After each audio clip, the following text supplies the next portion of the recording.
On Capitol Hill, the House has passed a resolution to block President Trump from ordering more strikes on Iran. CBS News congressional correspondent Nikole Killion joins us. So explain to us, Nikole, what this war powers resolution means and what happens next. Well, basically, this is an attempt to rein in the president's authority when it comes to the ongoing conflict in Iran. Of course, this has now stretched for some 90 days, and tensions and frustrations are starting to wear thin here on Capitol Hill. We, of course, have seen both the House and Senate make many attempts to try to pass these war powers resolutions to try to block further military action in Iran.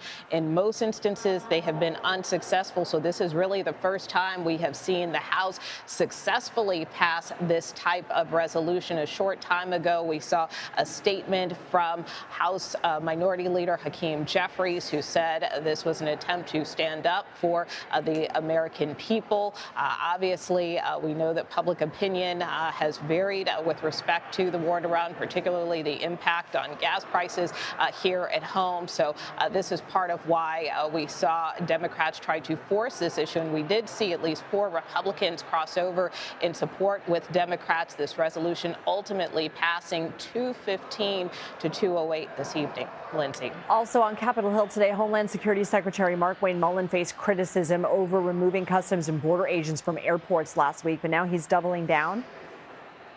Yeah, that's right. You know, this is something that was one of many flashpoints during today's hearing. Obviously, the secretary was here on Capitol Hill yesterday as well, but he did say that it was possible that the agency would consider removing customs agents from airports in sanctuary cities. Take a listen to one of the exchanges about that point.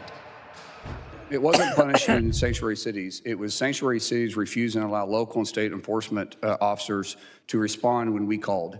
What we and their response was we don't have the resources. Well, if they don't have the resources and we have to pull the resources someplace, I'm not going to pull them from other regions. So the cities that you have said you would withdraw from, you're not going to do it now?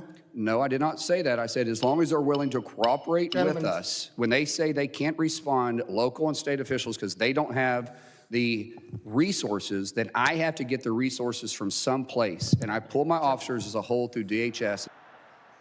And immigration enforcement was really the main thrust of a lot of the questions to the secretary, whether it was about whether the agency would follow federal court orders.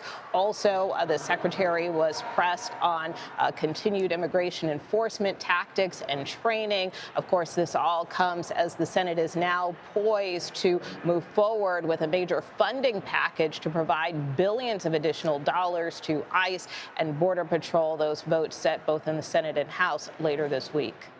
Nikole Killion, thank you.